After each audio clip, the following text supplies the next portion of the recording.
الحمد لله رب العالمين والعاقبة للمتقين والصلاة والسلام على سيدنا محمد وعلى آله وصحبه أجمعين أما بعد أعوذ بالله من الشيطان الرجيم بسم الله الرحمن الرحيم يا أيها الذين آمنوا اذكروا الله ذكرا كثيرا وسبحوه بكرة وأصيلا صدق الله مولانا العظيم۔ لائق احترام علماء کرام، خاص طریقے پر آپ کے اس علاقے کی ممتاز علمی اور روحانی شخصیت حضرت مولانا مفتی عارف صاحب فلاحی دامت برکاتہم، اور آپ تمام قابل احترام بھائیوں اور بزرگوں،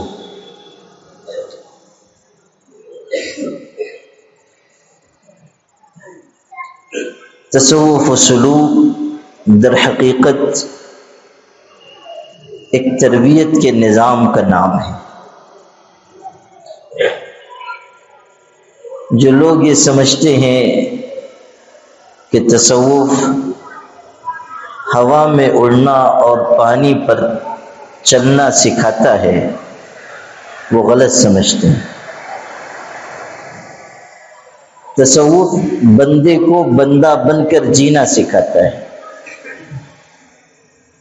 تصوف و سلوک کا نظام بندے کو بندگی سکھاتا ہے، انسان کو کس طرح جینا ہے، دنیا میں کس طرح رہنا ہے، لوگوں کے حقوق کس طرح ادا کرنا ہے،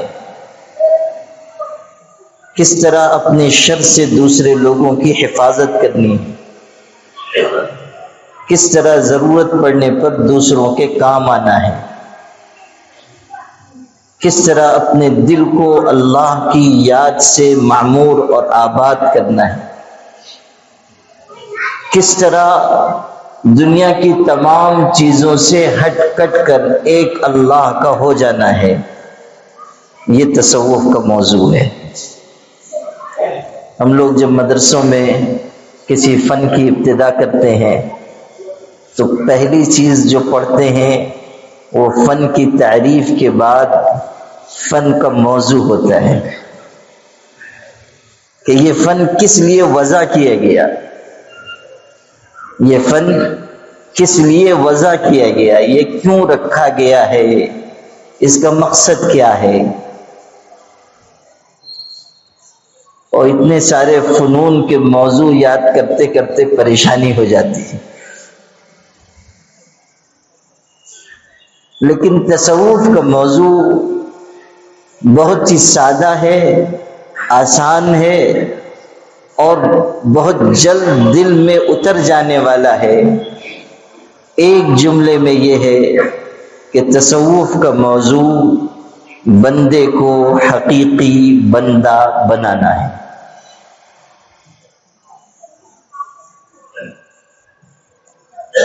ہمارے بہت بڑے بزرگ تھے حکیم الامت مولانا اشرف علی تھانوی رحمۃ اللہ علیہ، جب وہ پڑھتے تھے، طالب علم تھے، دارالعلوم دیوبند میں تعلیم پا رہے تھے، تو ان کے اساتذہ میں ایک بہت بڑے استاذ تھے، بہت بڑے عالم، بہت بڑے بزرگ۔ ان کا نام تھا حضرت مولانا یعقوب نانوتوی رحمۃ اللہ علیہ۔ وہ دارالعلوم دیوبند کے سب سے پہلے صدر المدرسین تھے، اور حضرت مولانا یعقوب صاحب رحمۃ اللہ علیہ حضرت حاجی امداد اللہ مہاجر مکی کے خلیفہ تھے، ان سے تربیت پائی تھی، اور اللہ نے ان کو بڑے روحانی اور علمی کمالات سے نوازا تھا، روحانیت بھی اور علم بھی۔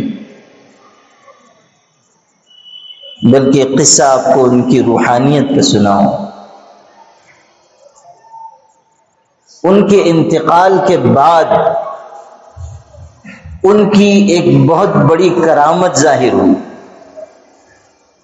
اور وہ کرامت یہ کہ دیوبند میں ایک وبا پھیلی، تعاون کی طرح کی وبا پھیلی، اور لوگ اس کی وجہ سے مرنے لگے۔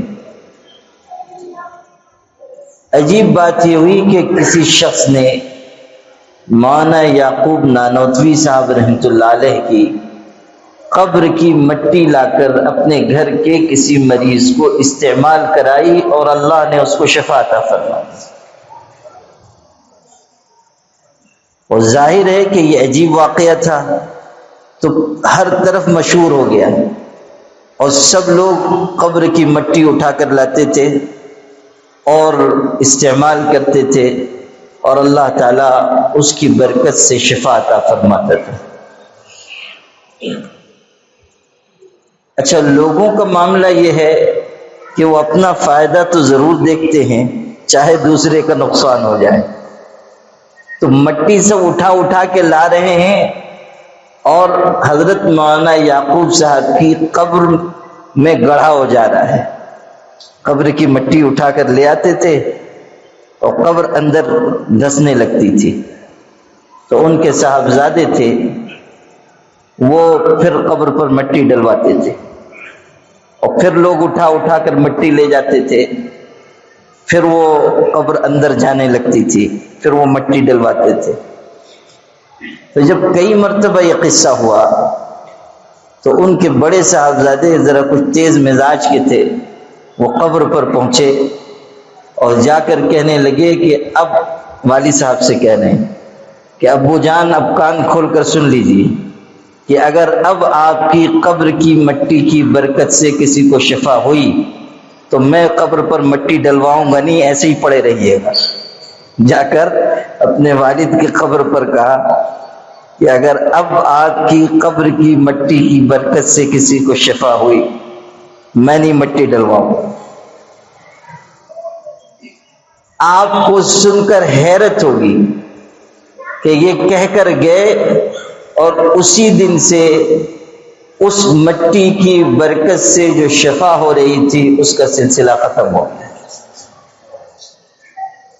اور جس طرح اس بات کی شہرت ہوئی تھی کہ ان کی قبر کی مٹی کی برکت سے شفا ہو رہی ہے، یہ شہرت ہوئی کہ اب وہ معاملہ ختم ہو گیا۔ حضرت مولانا یعقوب صاحب نانوتوی رحمۃ اللہ علیہ کے بہت واقعات ہیں، وہ ابھی سنانا مقصود نہیں ہے۔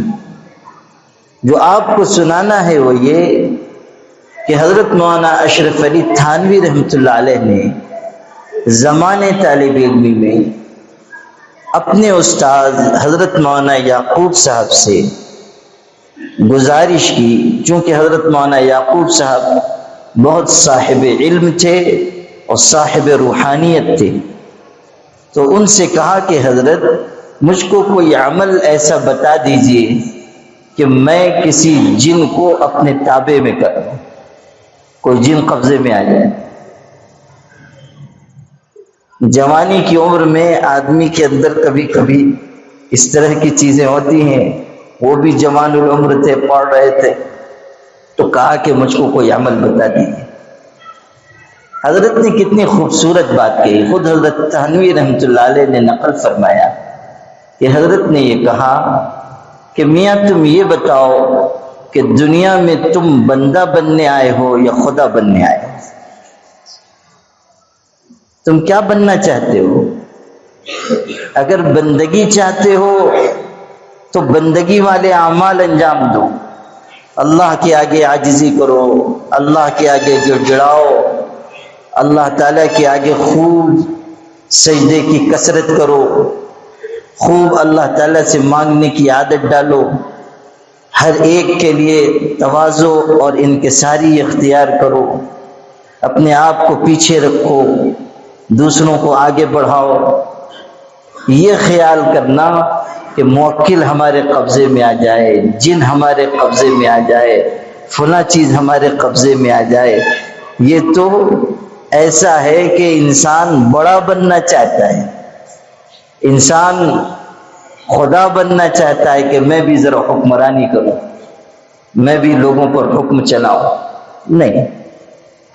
بندے کے لیے سب سے بہترین راستہ یہ ہے کہ وہ بندہ بن کر جیے۔ بعض علماء نے تو یہاں تک لکھا ہے کہ عبدیت کے مقام سے اونچا کوئی مقام نہیں، عبدیت کے مقام سے اونچا کوئی مقام نہیں ہے، اور استدلال کیا ہے کہ دیکھو جہاں اللہ تعالیٰ نے اپنے پیغمبر حضرت محمد مصطفیٰ صلی اللہ علیہ وسلم کی سب سے بڑی شان یا ان کا سب سے بڑا مقام یا ان کے لیے سب سے حیرت انگیز چیز ذکر کی، وہاں پر اپنے پیغمبر کے لیے جو لقب استعمال کیا وہ عبد کا لقب استعمال کیا۔ ارشاد ہوا سبحان الذی اسری بعبدہ لیلا من المسجد الحرام۔ معراج کے سفر پر جو حضور صلی اللہ علیہ وسلم تشریف لے گئے وہ کوئی معمولی واقعہ نہیں ہے، غیر معمولی چیز تھی، اور وہ مقام حضور کو دیا گیا جو کسی کو نہیں ملا۔ آپ سب سنتے ہیں کہ سدرۃ المنتہا پر جب حضور صلی اللہ علیہ وسلم معراج کے سفر میں پہنچے تو حضرت جبریل جیسے فرشتوں کے سردار نے، جن کے 600 بازو ہیں اور ہر بازو اتنا بڑا کہ اگر کھول دیں تو آسمان و زمین اس کے نیچے چھپ جائیں، وہ جبریل علیہ السلام جن کو القوی الامین کہا گیا کہ وہ طاقتور ہیں، امانت دار فرشتے ہیں، وہ حضرت جبریل علیہ السلام جن کی عزت بیان کی گئی کہ عند ذی العرش مکین، کہ عرش والے کے پاس ان کا ٹھکانہ ہے، وہ جو اللہ کا پیغام اس کے چنے ہوئے بندوں تک لاتے ہیں، وہ جبریل علیہ السلام جو تمام فرشتوں کے سردار ہیں، وہ کہتے ہیں کہ اے اللہ کے پاک رسول یہ میری آخری حد ہے، اور نہ صرف میری بلکہ اس حد سے آگے نہ کوئی فرشتہ جا سکتا ہے، نہ کوئی نبی اور رسول جا سکتا ہے، نہ کوئی آج تک گیا ہے، نہ آئندہ کوئی جا سکتا ہے۔ اگر اس سے آگے بڑھنے کی گنجائش اور مقام کسی کے لیے ہے تو ساری کائنات میں تنہا آپ کی ذات ہے، صرف آپ ہیں کہ جو اس مقام سے آگے بڑھ سکتے ہیں، ورنہ کوئی نہیں اس کے آگے گیا ہے، نہ کوئی اس سے آگے جا سکتا ہے۔ ایک ہندو شاعر ہے پنڈت سادھو رام آرزو لکھنوی، اس نے کتنا غضب کا شعر کہا۔ بیڑ والوں کو تھوڑا شعر کا بھی ذوق ہے، اس لیے شعر سنا دیتا ہوں۔ شعر کا ہندو شاعر ہے، کہتا ہے ہزاروں جبریل الجھے ہوئے ہیں گرد راہ میں، ہزاروں جبریل الجھے ہوئے ہیں گرد راہ میں، نہ جانے کس بلندی پہ ہے کاشانہ محمد کا، نہ جانے کس بلندی پہ ہے کاشانہ محمد کا صلی اللہ علیہ وسلم۔ غور کیجئے، ہزاروں جبریل الجھے ہوئے ہیں گرد راہ میں۔ حضرت عطا اللہ شاہ بخاری رحمۃ اللہ علیہ جو بر صغیر کے سب سے بڑے خطیب تھے، سب سے بڑے مقرر تھے، تقریر فرما رہے تھے، وہ نسباً سید تھے، حضور صلی اللہ علیہ وسلم کی اولاد تھے، اور جب حضور کی سیرت پر بیان فرماتے تھے وہ عجیب و غریب ان کی خطابت کا عالم ہوتا تھا۔ ایک مرتبہ معراج کا واقعہ بیان فرما رہے تھے، یہاں تک پہنچے، کہا کہ جب میرے نانا میاں صلی اللہ علیہ وسلم سدرۃ المنتہا پر پہنچے تو جبریل نے ہاتھ جوڑ لیے اور کہا کہ میرے آقا اس سے آگے سوائے آپ کے کوئی نہیں جا سکتا، اور اگر اس سے آگے میں بڑھا میرے پر جل جائیں گے، میں نہیں جا سکتا، اس سے آگے صرف آپ جا سکتے ہیں۔ بس یہ بیان کر کے ارشاد فرمایا کہ سدرۃ المنتہا پر پہنچ کر جبریل نے میرے پیغمبر کا، میرے نانا میاں کا ساتھ چھوڑ دیا اور کہا کہ اس سے آگے بڑھوں گا میرے پر جل جائیں گے۔ ارشاد فرمایا کہ او جبریل، ایک کروٹ بدلی اور خطاب کیا جبریل کو اور کہا کہ او جبریل، تو نے سدرۃ المنتہا پہ نانا میاں کا ساتھ چھوڑ دیا، قسم بخدا اگر تیری جگہ ابو بکر صدیق ہوتے جل جانا پسند کرتے، پیغمبر کا ساتھ نہ چھوڑتے۔ وہ ایسے ہی نقطے پیدا کرتے تھے او عجیب شان خطابت تھی۔ پھر فرمایا کہ جبریل تجھ سے کس نے کہا کہ جو پیغمبر کے ساتھ ہوتا ہے وہ جل جاتا ہے؟ یاد رکھ، جو پیغمبر کے ساتھ ہوتا ہے وہ جلتا نہیں ہے، اسے جلا ملا کرتی ہے۔ میرے بھائیوں، آپ کو جو سنا رہا تھا وہ یہ کہ حضور صلی اللہ علیہ وسلم کتنی بلندیوں تک پہنچے اور کیسے مقامات سے آپ کو نوازا گیا اور کیا کچھ عطا کیا گیا۔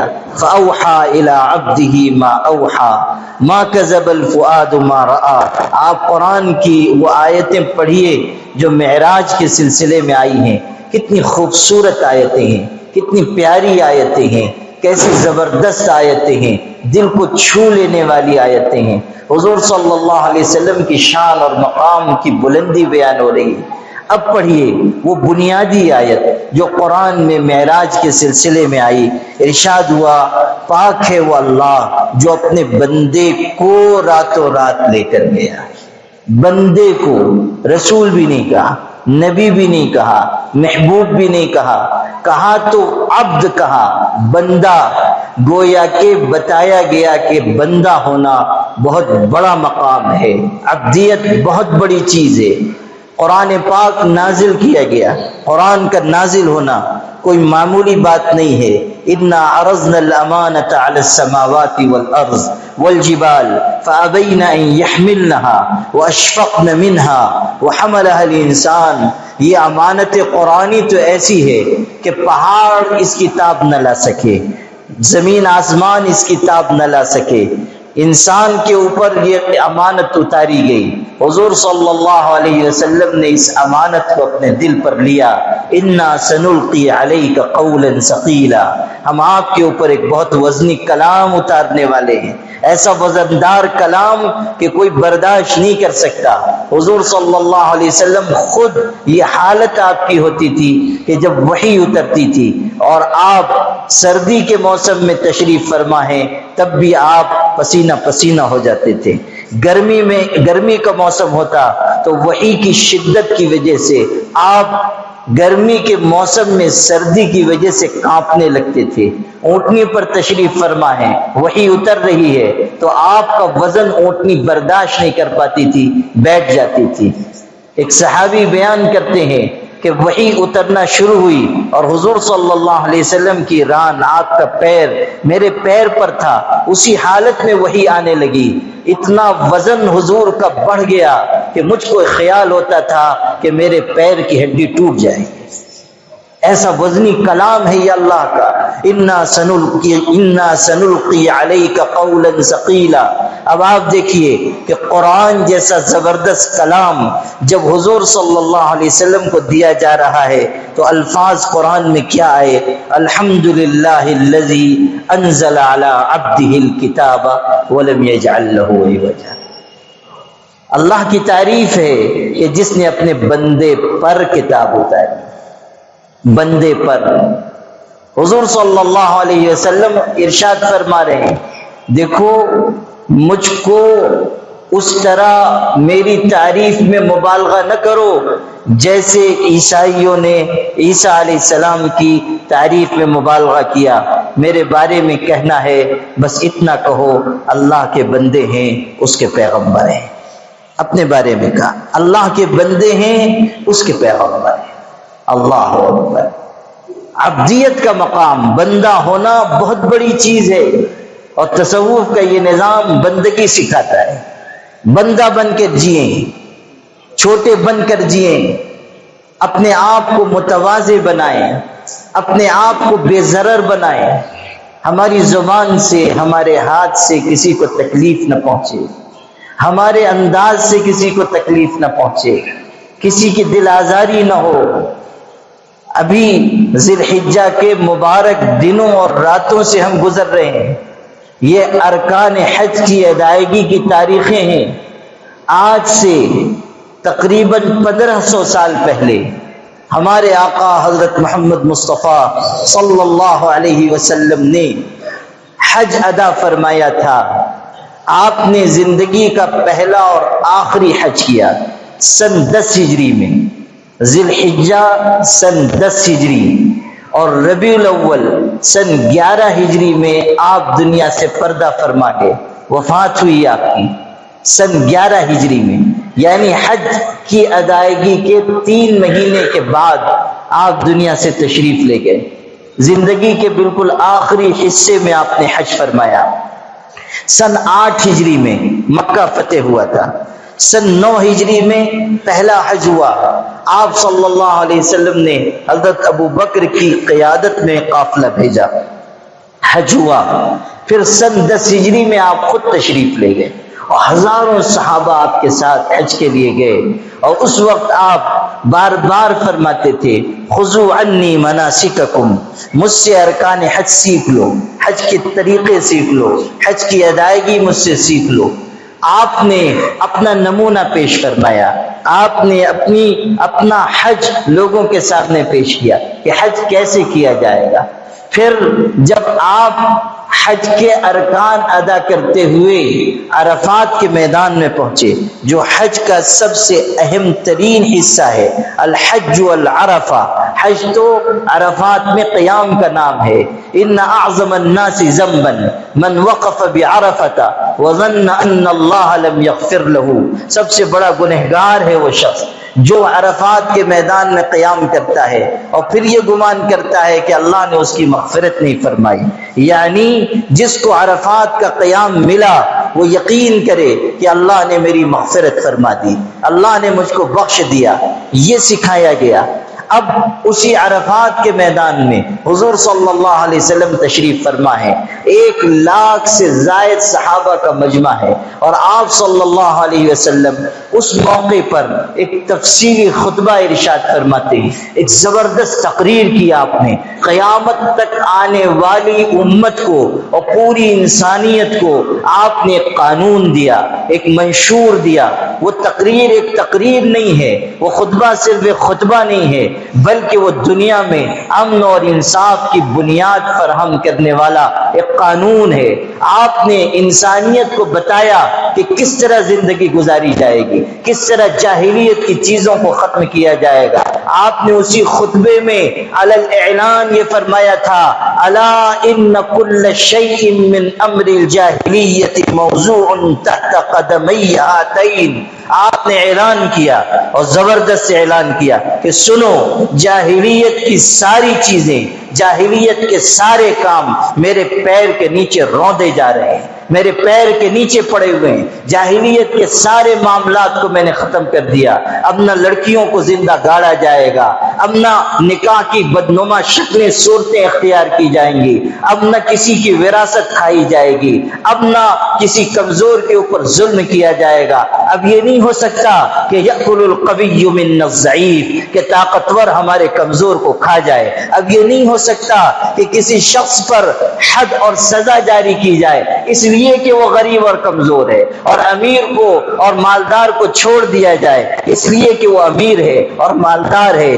یہ فرق کیا جاتا تھا زمانے جاہلیت میں، آج بھی کیا جا رہا ہے۔ آپ دیکھیے کہ جو پیسے والے ہیں، مالدار ہیں، دولت والے ہیں، وہ جرم کر کے بھی اپنے آپ کو پیسوں کے بدولت جرم کی سزا سے محفوظ رکھتے ہیں۔ جن کے آنگن میں امیری کا شجر لگتا ہے ان کا ہر عیب زمانے کو ہنر لگتا ہے۔ یہ صورتحال تو آج بھی ہے، جاہلیت میں زیادہ تھی۔ آپ نے اعلان کیا کہ یہ سارا نظام اب ختم کیا گیا، اب یہ سارا نظام مٹا دیا گیا، اب سود کا نظام نہیں چلے گا، اب زناکاری کا نظام نہیں چلے گا، اب جاہلیت اور جہالت کی کوئی بات نہیں چلے گی۔ آپ نے اعلان کیا کہ سارا سود میں مٹاتا ہوں، اور سب سے پہلا سود جس کو میں باطل قرار دیتا ہوں وہ میرے خاندان کا حضرت عباس کا سود ہے، اس کو میں ختم کرتا ہوں۔ آپ نے علی الاعلان جاہلیت کی ساری چیزوں کو منسوخ کیا، اور وہ خطبہ تو ایک زبردست منشور ہے ساری انسانیت کے لیے۔ آپ نے کیسی کیسی باتیں اس خطبے میں ارشاد فرمائی۔ مسلمانوں، ہمیں پڑھنا چاہیے کہ ہمارے آقا حضرت محمد صلی اللہ علیہ وسلم کی شخصیت کیا تھی، آپ کا علم کیسا تھا، آپ نے انسانیت کو کیا تحفے دیے ہیں، آپ نے دنیا کو جینا کس طرح سکھایا ہے، آپ کی تعلیمات تعلیمات سے دنیا کو روشنی ملی ہے. دنیا جہالت کے اندھیروں سے اگر نکلی ہے تو وہ صرف اور صرف حضور کی تعلیمات کی برکت سے نکلی ہے. بہار اب جو زمانے میں آئی ہوئی ہے یہ سب پود انہی کی لگائی ہوئی ہے. اس کی زندگی نے، کسی شاعر کا شعر ہے اور بہت خوبصورت، اس کی زندگی نے زندگی کو زندگی بخشی، گلوں کو رنگ، مہر و ماہ کو تابندگی بخشی. اسے شمس الضحیٰ کہیے، اسے بدر الدجا کہیے، اس کی شریعت کا ادب مانے ہے کیا کہیے، اس کی شریعت کا ادب مانے ہے کیا کہیے. حضور صلی اللہ علیہ وسلم کی زندگی سے دنیا کو روشنی ملی، اجالا ملا، جینے کا سلیقہ ملا، زندگی گزارنے کا طریقہ ملا. آپ نے فرمایا تھا ترکتکم علی البیضاء لیلھا کنہارھا لا یزیغ عنہا بعدی الا ہالک. لوگوں، میں تم کو اپنے بعد ایک ایسی صاف ستھری شریعت پر چھوڑ کر جا رہا ہوں کہ جس میں کوئی عیب نہیں، کوئی خامی نہیں، کوئی کمزوری نہیں. دنیا کے ہر نظام میں کمزوری ہو سکتی ہے لیکن نظام مصطفی میں کوئی خامی نہیں ہے. حضور کے دیے ہوئے نظام میں کوئی عیب نہیں ہے. لیلھا کنہارھا، الفاظ دیکھیے، ارشاد ہو رہا ہے کہ اس نظام کی رات بھی اس کے دن کی طرح ہے. یعنی دنیا کے ہر نظام میں خوبی کے ساتھ خامی ہوگی، دنیا کے ہر نظام میں اجالے کے ساتھ اندھیرا ہوگا، دنیا کے ہر نظام میں انصاف کے ساتھ نا انصافی ہوگی، لیکن دنیا میں صرف ایک نظام ایسا ہے کہ جس میں اجالا ہی اجالا ہے، اندھیرے کا نام و نشان نہیں ہے، اور وہ نظام حضور پاک صلی اللہ علیہ وسلم کا دیا ہوا نظام ہے، آپ نے عطا کیا، وہ پیارا نظام ہے. لیلھا کنہارھا لا یزیغ عنہا بعدی الا ہالک. اس شریعت سے، اس نظام سے وہی شخص ہٹے گا جو ہلاک ہونے والا ہے، جو برباد ہونے والا ہے، وہی شخص اس نظام سے ہٹے گا. اب سنیے حضور صلی اللہ علیہ وسلم اس خطبے میں کیا ہدایت ارشاد فرما رہے ہیں. ہر حصہ آپ کے سامنے عرض نہیں کرنا ہے. 1,00,000 سے زائد صحابہ کے مجمع میں آپ نے ایک بہت ہی اہم بات ارشاد فرمائی، اور وہ موضوع سے متعلق ہے، اس لیے آپ کے سامنے عرض کر رہا ہوں. آپ نے فرمایا لوگوں سنو، الا ان دماءکم واموالکم حرام علیکم الى ان تلقوا ربکم کحرمت یومکم ھذا فی شہرکم ھذا فی بلدکم ھذا. لوگوں کان کھول کر سنو، جس طرح آج کا یہ دن عزت والا دن ہے، یعنی 9 ذی الحجہ کا دن، عرفات کا دن، جس طرح آج کا یہ مہینہ ذی الحجہ کا مہینہ برکت والا مہینہ ہے، حرمت والا مہینہ ہے، جس طرح یہ سرزمین، یہ مقدس علاقہ حرمت اور احترام کے لائق ہے، اسی طرح تمہارے مال اور تمہاری جانیں بھی احترام کے لائق ہیں. ایک دوسرے کی جان مال کی حفاظت کرو، ایک دوسرے کی جان مال کی کے سلسلے میں احتیاط برتو، کسی کو تکلیف نہ پہنچاؤ، کسی کو دکھ نہ دو، کسی کے بارے میں کوئی ایسا جملہ نہ کہو کہ جو اس کو نقصان پہنچانے والا ہو، ہرگز نہیں. ان دماءکم واموالکم حرام علیکم، تمہارے مال بھی عزت کے لائق ہیں، تمہاری جانیں بھی حرمت کے لائق ہیں. جانوں کا مطلب یہ کہ ہمارا بھائی ہے، ہم اس کے اوپر ہاتھ نہ اٹھائیں، ہم اس کو تکلیف نہ پہنچائیں، معمولی باتوں پر اس کی عزت و آبرو سے کھلواڑ نہ کریں. آپ دیکھیے کہ جیسے جیسے وقت گزر رہا ہے ہمارے سماج اور معاشرے میں انسانی جان کی قدر و قیمت گھٹتی جا رہی ہے. مسلمان کو قتل کر رہا ہے، معمولی باتوں پر قتل کر رہا ہے. میں آپ کو دردناک واقعہ سناتا ہوں، اپنے شہر کا واقعہ سناتا ہوں. ابھی ہمارے ہاں مہد ملت میں جو ہمارا ادارہ ہے، داخلے ہو رہے تھے. ایک صاحب ہمارے مخلص وہ لے کر آئے، بلکہ 2 حضرات ایک بچے کو لے کر آئے داخلہ کرانے کے لیے. تو میں نے پوچھا، جیسا کہ داخلے کی کارروائی کے وقت ہوتا ہے کہ بچہ کس کا ہے، کون سرپرست ہے، تو انہوں نے کہا کہ ہم اس کے رشتہ دار نہیں ہیں، یہ بچہ ہمارے محلے کا ہے اور اس کے والد کا قتل ہو گیا ہے، والد قتل ہو گئے ہیں اور ہمارا کوئی رشتہ نہیں ہے، لیکن ہم نے سوچا کہ بچہ اکیلا ہے، یتیم ہے، ہم اس کا خرچ اٹھائیں گے اور اس کو ہم مدرسے میں داخل کر دیں، اس لیے ہم لے کر آئے ہیں. تو میں نے پوچھا کہ کیسے اس کے والد کا قتل ہو گیا؟ تو وہ کہنے لگے کہ اس کے والد انڈوں کی دکان لگاتے تھے، رات کو انڈے بنا کر بیچتے تھے، لوگ آتے تھے معمولی کام کرنے والے، ٹھیلا گاڑی پر وہ یہ کاروبار چھوٹا سا کرتے تھے، اور ایک جوان شخص ان کے یہاں سے کچھ سامان لے کر گیا اور اس سامان کی قیمت صرف 300 روپے 300 روپے وہ 300 روپے وصول کرنے کے لیے ایک دن یہ اس کے گھر گئے کہ بھئی بہت دن ہو گئے، تم پر قرض ہے، تم سامان لے کر گئے تھے، پیسہ نہیں دیا، بس اتنی بات پر وہ بھڑک گیا اور اس نے دھمکی دی کہ میں تم کو اس کی سخت سزا دوں گا۔ لوگوں نے سمجھا کہ 300 روپے کا معاملہ ہے، غصے میں اس نے کہہ دیا ہوگا، بات آئی گئی ہو گئی، پیسہ بھی نہیں دیا، اور 2-3 دن کے بعد وہ شخص بازار میں کچھ خریدنے گئے ہوئے تھے اور وہ بچہ چھوٹا سا 7-8 سال کا بچہ وہ اپنے باپ کے ساتھ ہے، وہ جوان کہیں سے نشے کی حالت میں آیا اور ایک موٹے ڈنڈے سے اس نے اس شخص پر وار کیا، اس کو مارا۔ وہ بچہ پکارتا رہا کہ میرے والد کو بچاؤ، میرے والد کو بچاؤ، لیکن بھرے بازار میں اس جوان نے نشے کی حالت میں صرف 300 روپے کی وجہ سے اس شخص کا قتل کر دیا، وہ دنیا سے رخصت ہو گیا۔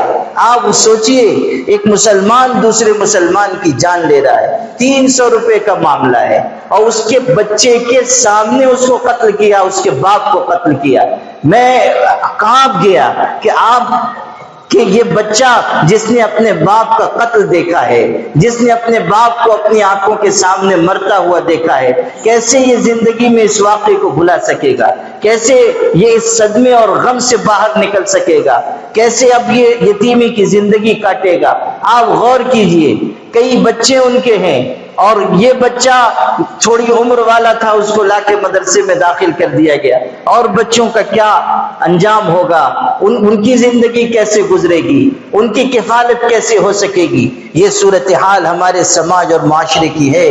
حضور نے فرمایا تھا اسی خطبے میں، لا ترجعوا بعدی کفارا یضرب بعضکم رقاب بعض، ایسا نہ ہو کہ میرے بعد تم کفر کے راستے پر چلے جاؤ، ایک دوسرے کی گردنیں مارنے لگو، ایک دوسرے کا قتل کرنے لگو، ایک دوسرے پر ہاتھ اٹھانے لگو۔ لزوال الدنیا اہون عند اللہ من قتل رجل مسلم، آپ پڑھیے صحیح حدیث میں ہے کہ ساری کائنات کا فنا ہو جانا اللہ کی نگاہ میں آسان ہے، لیکن ایک مسلمان کا قتل ہونا زیادہ سنگین گناہ ہے۔ کائنات کا فنا ہو جانا یہ اللہ کے نزدیک آسان بات ہے، لیکن ایک مسلمان کا قتل زیادہ سنگین گناہ ہے۔ لزوال الدنیا اہون عند اللہ من قتل رجل مسلم، قرآن کہہ رہا ہے وَمَن يَقْتُلْ مُؤْمِنًا مُتَعَمِّدًا فَجَزَاؤُهُ جَهَنَّمُ خَالِدًا فِيهَا وَغَضِبَ اللَّهُ عَلَيْهِ وَلَعَنَهُ وَأَعَدَّ لَهُ عَذَابًا عَظِيمًا۔ پورے قرآن میں 30 پاروں کے قرآن میں سورہ فاتحہ سے والناس تک آپ پڑھ جائیے، کسی بھی گناہ پر 4 سزائیں ایک ساتھ نہیں بیان ہوئی ہیں۔ پورے سارے علماء سے، سارے مفتیوں سے، سارے مفسروں سے آپ پوچھ لیجئے، پورے قرآن میں 4 سزائیں ایک ساتھ کسی گناہ پر نہیں آئی ہیں سوائے مسلمان کے قتل کرنے کے گناہ کے۔ صرف ایک گناہ ہے جس پر 4 سزائیں ایک ساتھ بیان ہوئی ہیں کہ جہنم میں جانا ہوگا، قاتل پر اللہ کا غصہ بھڑکے گا، اللہ کی لعنت ہے قاتل کے اوپر، اور اللہ نے اس کے لیے بہت بڑا عذاب تیار کر رکھا ہے۔ اعد لہ عذابا عظیما، 4 سزائیں بیان ہوئی۔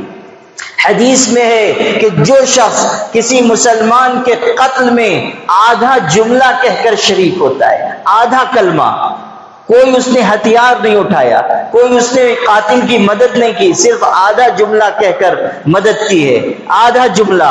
حدیث میں ہے قیامت کے دن وہ اس حالت میں آئے گا کہ اس کی دونوں آنکھوں کے درمیان پیشانی پر لکھا ہوگا آئس من رحمت اللہ، یہ انسان اللہ کی رحمت سے مایوس ہے، یہ اللہ کی رحمت سے محروم انسان ہے۔ انسانی جان کی قدر و قیمت دیکھیے، ایک مسلمان کی عزت و حرمت کی قدر و قیمت دیکھیے، اس کے مال کی قدر و قیمت دیکھیے۔ یہاں تک کہا جا رہا ہے کہ اگر کوئی مسلمان کسی مسلمان کا مال غصب کر لیتا ہے، اللہ کے ہاں اس کو اپنی نیکیاں دینی پڑے گی، اچھے اعمال دینے پڑیں گے، نیکیوں کے ذریعے حق ادا کرنا پڑے گا۔ یہاں تک آیا ہے کہ قیامت کے دن حق والوں کے حق ادا کرتے کرتے ایک شخص کی نیکیاں ختم ہو جائیں گی، پھر اس پر گناہ ڈالے جائیں گے، یہاں تک کہ اس کو جہنم میں ڈال دیا جائے گا۔ ثم طرحت علیہ ثم طرح فی النار، حدیث کے الفاظ ہیں کہ حق والوں کے گناہ اس شخص پر ڈالے جائیں گے یہاں تک کہ اس کو جہنم میں ڈال دیا جائے گا۔ ثم طرح فی النار، جہنم میں ڈال دیا جائے گا۔ یہ وہ شخص ہے جس نے کسی کو ستایا تھا، گالی دی تھی، کسی پر تہمت لگائی تھی، کسی کا دل دکھایا تھا، یہ وہ شخص ہے۔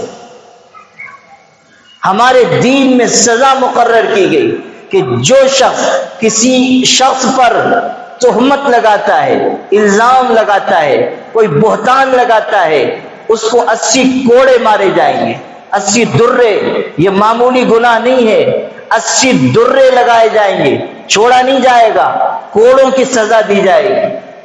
حضرت امام مالک رحمۃ اللہ علیہ جو 4 اماموں میں سے ایک امام ہیں، کتنے زبردست عالم اور بزرگ ہیں، ان کی جوانی کا زمانہ تھا، ابھی ان کے علم کی شہرت بھی نہیں ہوئی تھی، جوانی کا مرحلہ ہے، لیکن ایک خاص واقعہ مدینہ منورہ میں ہوا جس کے بعد ان کی شہرت ہوئی۔ وہ واقعہ یہ ہوا کہ مدینہ منورہ میں حضور صلی اللہ علیہ وسلم کے پاکیزہ شہر میں ایک خاتون تھی، وہ مردہ عورتوں کو نہلاتی تھی، غسل دیتی تھی۔ ایک دن ایک خاتون کا انتقال ہوا، وہ اچھی بھلی خاتون تھی، وہ اس کا انتقال ہوا تو غسل دینے کے لیے اسی عورت کو بلایا گیا۔ اب اس نے غسل دینا شروع کیا، نہلا رہی ہے، اس مردہ عورت کو نہلا رہی ہے، نہلاتے نہلاتے جب اس کا ہاتھ اس عورت کی شرمگاہ تک پہنچا تو اس کی زبان سے نکل گیا کہ یہ زنا کرنے والی عورت کی شرمگاہ ہے۔ بس اتنا اس نے کہا تھا کہ اس کا ہاتھ وہیں چپک کر رہ گیا، ہاتھ چپک گیا اور ہاتھ علیحدہ ہی نہیں ہوتا ہے۔ بہت کوشش کی گئی مگر ہاتھ علیحدہ نہیں ہو رہا ہے۔ لوگ حیران ہو گئے کہ اب کیا کریں، جنازے میں دیر ہو رہی ہے اور زندہ عورت کو مردہ کے ساتھ دفنا نہیں سکتے ہیں اور ہاتھ الگ نہیں ہو رہا ہے کہ مردہ عورت کو لے جایا جائے۔ پورے مدینہ منورہ میں خبر پھیل گئی، علماء کے پاس لوگ آئے، کیا کریں، اس کا ہاتھ ہی نہیں الگ ہو رہا ہے، جنازے میں دیر ہو رہی ہے، نماز میں دیر ہو رہی ہے، تدفین میں دیر ہو رہی ہے اور ایک مردہ عورت کے ساتھ زندہ عورت کو ہم دفنا نہیں سکتے ہیں۔ سارے علماء حیران ہو گئے، مسئلے کا حل کسی کے پاس نہیں، بہت ہاتھ چھڑانے کی کوشش کی گئی، ہاتھ نکلتا ہی نہیں تھا، ایسا چپکا کہ نکل ہی نہیں رہا ہے۔ ہوتے ہوتے بات امام مالک تک پہنچی۔ اللہ نے کیسا علم ان کو دیا تھا، کیسی ذہانت ان کو دی تھی۔ امام مالک نے کہا معلوم کرو اس عورت سے جو غسل دے رہی تھی کہ اس سے کوئی غلطی ہوئی ہے، اس سے کوئی گناہ ہوا ہے، اس سے معلوم کیا گیا تو اس نے کہا کہ ہاں مجھ سے یہ غلطی ہوئی کہ نہلاتے نہلاتے میری زبان سے یہ بات نکل گئی کہ یہ بدکاری کرنے والی عورت ہے، یہ زنا کرنے والی عورت ہے۔ بس امام مالک رحمۃ اللہ علیہ نے یہیں سے وہ اصل مسئلہ پکڑ لیا۔ انہوں نے کہا کہ چونکہ وہ عورت نیک تھی اور پاکیزہ عورت تھی اور اس عورت نے اس پر الزام لگایا ہے، اسی لیے اللہ نے اس کے ہاتھ وہیں چپکا دیا ہے۔ اب جب اس پر 80 کوڑوں کی سزا جاری کی جائے گی تب اس کا ہاتھ اس جسم سے الگ ہوگا۔ چنانچہ کوڑا مارنے والے کو بلایا گیا اور اس نے کوڑا مارنا شروع کیا اور ہاتھ اس کا تھوڑا تھوڑا الگ ہوتا جاتا تھا، یہاں تک کہ جب 80 کا عدد پورا ہوا تو خود بخود وہ ہاتھ الگ ہو گیا۔ جب 80 کا عدد پورا ہوا ہاتھ الگ ہو گیا اور جنازہ پھر اس عورت کا اٹھایا گیا۔ اللہ نے بتایا کہ اگر تم کسی مردہ عورت پر بھی الزام لگاؤ گے تو اللہ تعالیٰ تمہاری اس حرکت کو لوگوں کے سامنے لے آئے گا۔ یہ آسان بات نہیں ہے کہ ہم کسی مسلمان کی عزت سے کھلواڑ کریں، ہم کسی مسلمان کی بے آبروئی کریں۔ حضرت عبداللہ ابن عمر رضی اللہ تعالیٰ عنہ کتنے بڑے صحابی ہیں، حضرت عمر ابن خطاب کے بیٹے ہیں، خانہ کعبہ کا طواف کر رہے تھے، جب مکمل ہوا تو ارشاد فرمایا، خانہ کعبہ کو خطاب کر کے کہا کہ او خانہ کعبہ تو اللہ کا گھر ہے، اللہ کی نگاہ میں قابل احترام ہے، مگر سن ایک مومن کی عزت اللہ کی نگاہ میں تجھ سے بڑھ کر ہے، ایک مومن کی عزت اللہ کی نگاہ میں تجھ سے بڑھ کر ہے، اور مومن کی بے آبروئی کرنا تجھ کو گرا دینے اور ڈھا دینے سے زیادہ سخت گناہ ہے۔ یعنی خانہ کعبہ کو گرا دینا یہ گناہ اور مومن کی بے عزتی کرنا یہ گناہ، ان دونوں میں سے مسلمان کی عزت سے کھلواڑ کرنا زیادہ سنگین گناہ ہے۔ مسلمان کی عزت سے کھلواڑ کرنا یہ زیادہ سخت چیز ہے۔ ہمارے مشائخ اور بزرگوں میں ایک بہت بڑے بزرگ گزرے ہیں، حضرت فضیل ابن عیاض رحمۃ اللہ علیہ، وہ ارشاد فرماتے تھے، لا يحل لمؤمن ان يؤذي كلبا او خنزيرا بغیر حق فكيف ان يؤذي المؤمنين والمؤمنات۔ فرماتے تھے کسی مسلمان کے لیے جائز نہیں ہے کہ وہ کسی کتے یا خنزیر کو بھی ناحق تکلیف پہنچائے، تو پھر مسلمان کو کیسے تکلیف پہنچائی جا سکتی ہے؟ جب کتے اور خنزیر کو ناحق کوئی ضرر نہیں پہنچایا جا سکتا، کوئی تکلیف نہیں پہنچائی جا سکتی، تو مسلمان کا دل کیسے دکھانا جائز ہوگا؟ مسلمان کو ایذا پہنچانا کیسے درست ہو سکتا ہے؟ مسلمان کو اذیت دینا کیسے جائز ہو سکتا ہے؟ حضرت یحییٰ ابن معاذ کہتے تھے اور بہت ہی خوبصورت بات کہتے تھے، فرماتے تھے دیکھو مسلمانوں کے ساتھ تمہارے 3 طرح کے معاملات ہونے چاہیے، بس 3 طرح کے۔ ارشاد فرمایا دیکھو اگر تم کسی مسلمان کو نفع نہ پہنچا سکو تو کم سے کم اس کو نقصان نہ پہنچاؤ، اگر تم کسی کی تعریف نہیں کر سکتے ہو تو کم از کم اس کی مذمت اور برائی بھی مت بیان کرو۔ تیسری بات کہی کہ اگر تم کسی مسلمان کا دل خوش نہیں کر سکتے ہو تو کم سے کم اس کو رنجیدہ اور غمگین نہ کرو، کم سے کم اس کو تکلیف نہ پہنچاؤ، اگر تم خوشی نہیں دے سک رہے ہو تو غم بھی نہ دو۔ حدیث پاک میں تو یہاں تک ہے کہ مومن کا مسکرا کر اپنے بھائی سے ملنا صدقے کا ثواب رکھتا ہے۔ اگر ہم مومن سے مسکرا کر مل رہے ہیں صدقے کا ثواب ملے گا۔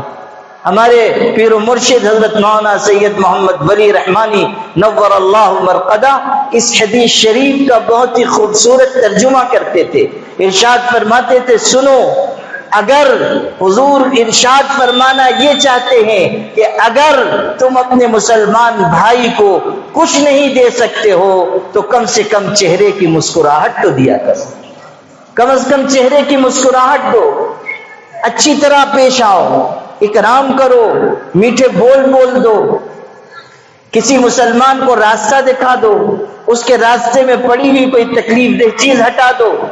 یہ معمولی نیکی نہیں ہے۔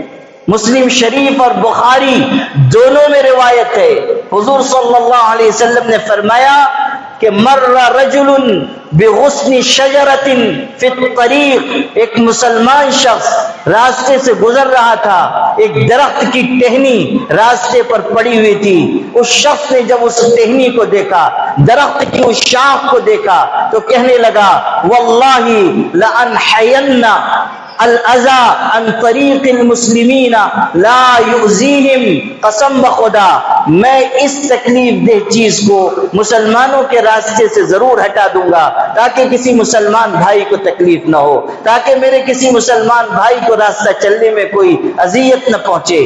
بس اس نے اس جذبے سے اس ٹہنی کو اٹھا کر درخت کی ٹہنی کو اٹھا کر سڑک کے کنارے، شاہراہ کے کنارے، سڑک روڈ کے کنارے ڈال دیا۔ حدیث پاک میں ہے، بخاری میں مسلم میں دونوں میں روایت ہے، حضور کا ارشاد ہے، فرمایا کہ اللہ نے اسی عمل کی برکت سے اس کی مغفرت فرما دی، اللہ نے صرف اس ایک عمل کی برکت سے اس کی بخشش فرما دی۔ ایک ٹہنی راستے سے اٹھا کر اس نے راستے کے کنارے کر دی کہ میرے مسلمان بھائیوں کو تکلیف نہ ہو، اللہ نے اس عمل کی وجہ سے اس کی مغفرت فرما دی۔ حدیث پاک میں ہے الایمان بضع وسبعون شعبۃ اعلاها قول لا الہ الا اللہ وادناها اماطۃ الاذى عن الطریق، ایمان کے 70 سے اوپر کچھ شعبے ہیں، سب سے اعلیٰ شعبہ لا الہ الا اللہ کا اقرار ہے، اور سب سے ادنا شعبہ مسلمانوں کے راستے سے تکلیف دہ چیز کو ہٹا دینا ہے۔ راستے میں کوئی تکلیف دہ چیز ہے ہم ہٹا دیں، اپنے شر سے لوگوں کو بچائیں، دوسری تکلیف دہ چیزوں کو ہم دور کریں، یہ سکھایا جا رہا ہے۔ اور تصوف اسی کا نام ہے کہ ہم سیکھیں کہ ہماری ذات سے کسی کو بھی تکلیف نہ پہنچے۔ اخلاق کا خلاصہ یہی ہے۔ حضرت تھانوی رحمۃ اللہ علیہ فرماتے تھے سارے اخلاق کا نچوڑ یہ ہے کہ میری ذات سے کسی کو تکلیف نہ پہنچے۔ تمام عمر اسی احتیاط میں گزری کہ ہمارا آشیانہ کسی شاخ چمن پہ بار نہ ہو۔ یہ ہے اخلاق کا خلاصہ کہ ہماری ذات سے کسی کو تکلیف نہ پہنچے، کسی کو اذیت نہ پہنچے۔ ہماری کوئی ادنا سے ادنا شخص ہو، کوئی معمولی سے معمولی انسان ہو، مگر ہمارے کسی طرز و انداز سے اس کا دل نہ دکھے۔ حضرت مولانا اصغر حسین صاحب ہمارے اکابرین دیوبند میں سے ایک بڑے بزرگ گزرے ہیں، وہ رات کو دیوبند میں دارالعلوم میں پڑھا کر رات کو گھر لوٹتے تھے، گلی سے گزرتے تھے۔ اس زمانے میں وہ کھڑاؤں پہنے جاتے تھے، جو بوڑھے ہوں گے انہوں نے دیکھا ہوگا، وہ چپل کھڑاؤں ہوتا تھا لکڑی کا، وہ چلتے تھے بہت آواز ہوتی تھی، یعنی آدمی یہاں چلے 2 میل پہ بھی سنائی دے، وہ ایسا چپل ہوتا تھا، تو وہ کھڑاؤں اس کو کہا جاتا تھا، وہ پہنتے تھے۔ لیکن جب وہ اپنی گلی میں داخل ہوتے تو ایک مخصوص جگہ وہ چپل اتار لیتے تھے، اور چپل اتار کر دور تک بغیر چپل کے جاتے تھے، پھر چپل پہنتے تھے، آگے بڑھتے تھے۔ لوگوں کو حیرت ہوتی تھی کہ یہ اتنے ہی خاص حصے میں چپل کیوں اتارتے ہیں، چپل آگے جا کر پھر پہنتے ہیں۔ عجیب بات تھی، بہت بڑے بزرگ تھے، بہت بڑے عالم تھے۔ ایک دن ان کے کسی شاگرد نے ہمت کر کے پوچھ لیا حضرت یہ آپ ایسا کیوں کرتے ہیں، چپل کیوں اتارتے ہیں؟ تو حضرت نے کیسی بات کہی، اللہ اکبر، ارشاد فرمایا اصل میں اس گلی میں ایک بازاری عورت رہتی ہے، ایک بری عورت رہتی ہے، جسم بیچنے والی ایک عورت رہتی ہے۔ جب وہ جوان تھی تو اس کے پاس لوگ آتے تھے، اب اس کی عمر ڈھل گئی ہے، کوئی اس کے پاس آتا نہیں ہے، وہ رات کو انتظار کرتی رہتی ہے۔ مجھ کو یہ خیال ہوتا ہے کہ اگر میں چپل پہنے ہوئے گزروں تو چپل کی آواز سن کر شاید اس کے دل میں یہ خیال آئے کہ کوئی میرے پاس آ رہا ہے، اور جب میں گزر جاؤں گا تو جو امید اس کے دل میں پیدا ہوئی تھی وہ امید ختم ہو جائے گی۔ میں نہیں چاہتا کہ کسی مسلمان کے دل میں میری وجہ سے امید پیدا ہو اور پھر ختم ہو جائے۔ ایک بازاری عورت کے بارے میں یہ عمل ہے، ایک بری عورت، جسم بیچنے والی عورت، اس کے بارے میں یہ خیال ہے کہ میری وجہ سے اس کو تکلیف نہ پہنچے، میری وجہ سے اس کو اذیت نہ ہو۔ میرے بھائیوں یہی سیکھنے کی چیز ہے۔ صرف ذکر کر لینا، صرف لمبے لمبے مراقبے کر لینا، صرف سر جھکا کر بیٹھنا، صرف ضربیں لگانا، یہ کمال کی چیز نہیں ہے، یہ تصوف کا حاصل نہیں ہے۔ اگر کوئی شخص یہ سمجھتا ہے کہ تصوف بس اسی کا نام ہے، وہ غلط سمجھتا ہے، 100 مرتبہ غلط سمجھتا ہے، 1000 مرتبہ غلط سمجھتا ہے۔ ذکر تربیت کے لیے ہے، ذکر اللہ کی یاد کے لیے ہے، ذکر دل میں اجالا پیدا کرنے کے لیے ہے، ذکر صراط مستقیم پر قائم کرنے کے لیے ہے، ذکر ہمیں صحیح سمت میں چلانے کے لیے ہے، اور ذکر اللہ تعالیٰ سے قریب کرنے کے لیے ہے۔ لیکن اچھے اعمال کے بغیر، اچھے اخلاق کے بغیر، اچھی صفات کے بغیر نہ کوئی تصوف پہلے تھا، نہ کوئی تصوف آج ہے، اور نہ آئندہ کوئی تصوف ہوگا۔ غلط فہمی ہے بہت بڑی، اور میں اپنے دل کا درد بیان کرتا ہوں کہ میں لوگوں کو دیکھتا ہوں کہ وہ تسبیح پڑھ رہے ہیں، وہ ذکر کر رہے ہیں، کسی بزرگ سے بیعت ہو گئے، لیکن ان کو یہ شعور نہیں آیا کہ ہماری ذات سے کسی کو تکلیف نہ پہنچے۔ ان کو ابھی یہ عقل نہیں آئی کہ ہم کس طرح اس راستے پر چلیں، ہم کس طرح علماء کا احترام کریں، ہم کس طرح اپنے بڑوں کا ادب کریں۔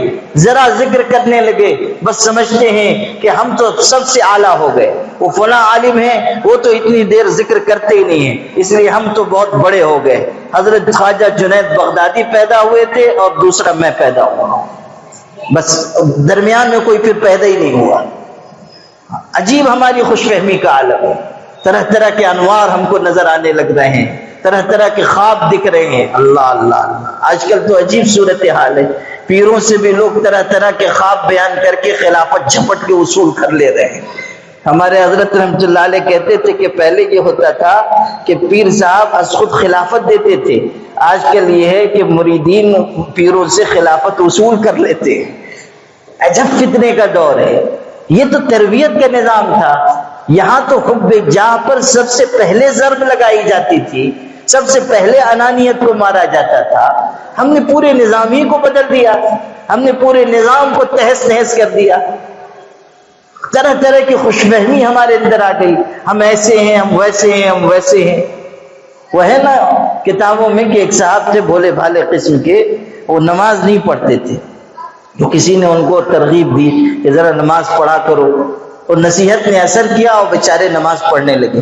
تو دو چار دن جب نماز پڑھ چکے تو ایک دن کنارے سر جھکا کے بیٹھے ہوئے تھے، ایسے جیسے کچھ انتظار کر رہے ہوں۔ تو کسی نے پوچھا کہ کس چیز کا انتظار ہے؟ کہنے لگے وحی کا انتظار کر رہا ہوں۔ 4 دن کی نماز کے بعد کونے میں بیٹھ گئے اور سر جھکا لیا کہ وحی نازل ہوگی۔ آپ سمجھ لیجئے کہ یہ جو خوش فہمی ہے یہ انسان کو تباہ کر دے گی۔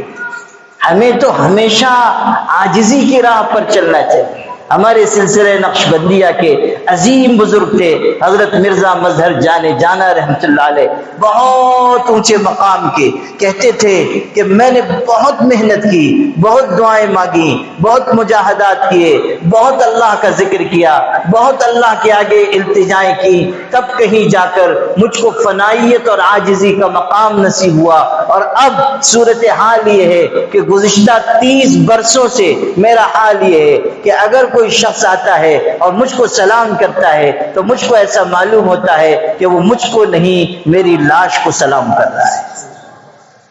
فنائیت، عاجزی، عبدیت، یہ کمال کی چیز ہے، یہ سیکھنے کی چیز ہے، یہ اپنے اندر لانے کی چیز ہے۔ کبر اور فخر سے کوئی آگے نہیں بڑھ سکتا، بڑے بول بول کر کوئی آگے نہیں بڑھ سکتا۔ جہاں ہمارے دل میں بڑائی کا احساس آیا کہ ہمارا زوال شروع ہوا، ہماری الٹی گنتی شروع ہوئی۔ تصوف کبر کو، فخر کو، غرور کو، بڑائی کے احساس کو، خوش فہمی کو توڑ دینے کے لیے حضرت شیخ ابو الحسن خرقانی رحمۃ اللہ علیہ بہت بڑے بزرگ گزرے ہیں، ان سے کسی نے پوچھا کہ حضرت بہت دن سے آپ کے ساتھ ہوں، کوئی کرامت دیکھنے کو نہیں ملی، کوئی کرامت دیکھنے کو نہیں ملی۔ حضرت نے فرمایا سن، ابو الحسن جیسا گنہگار شخص زمین پر چل رہا ہے اور آسمان سے اس پر پتھروں کی بارش نہیں ہوتی، اس سے بڑھ کر کرامت تو اور کیا چاہتا ہے؟ مجھ جیسا گنہگار روئے زمین پر ہے اور مجھ پر آسمان سے پتھر کی بارش نہیں ہو رہی ہے، اس سے بڑھ کر کرامت تو اور کیا چاہتا ہے؟ یہ دل کی عاجزی ہے، یہ احساس ندامت ہے، یہ اللہ تعالیٰ کے آگے اپنی بے بسی کا اظہار ہے۔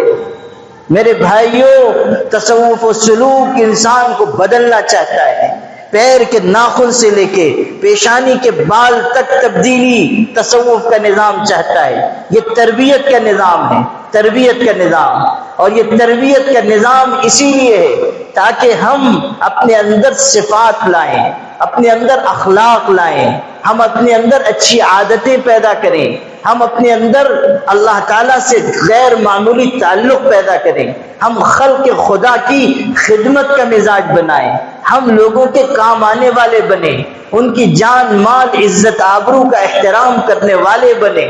حضور صلی اللہ علیہ وسلم نے یہی ہمیں سکھایا۔